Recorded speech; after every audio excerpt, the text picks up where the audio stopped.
अमेरिकी इंटेलिजेंस ने खुलासा किया है चाइना अब ईरान की पूरी तौर से मदद करने के लिए आगे आने वाला है।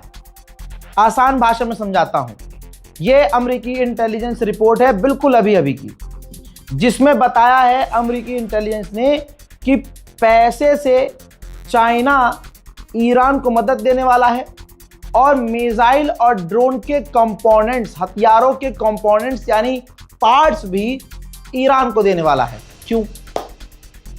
क्योंकि ईरान के तेल के ऊपर चाइना निर्भर है।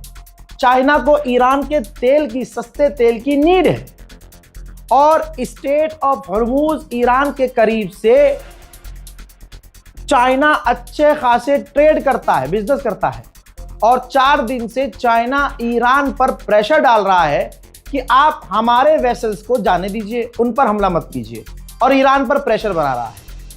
तो अब ईरान को खुश करने के लिए चाइना उसको हथियारों के कंपोनेंट्स और उसको फाइनेंशियल हेल्प करने के लिए तैयार है, ताकि ईरान खुश भी हो जाए, मदद भी हो जाए और ईरान स्टेट ऑफ हॉर्मूज में चीन के वेसल्स पर हमला ना करे। इस खुलासे के बाद अमेरिका और इजराइल सख्ते में आ गए हैं। उधर बहुत बड़ा अपडेट आ रहा है, मैं सोर्स नहीं दूंगा, मानना है मानो, नहीं मानना है मत मानो, क्योंकि बीच का है, हो भी सकता है और नहीं भी हो सकता है।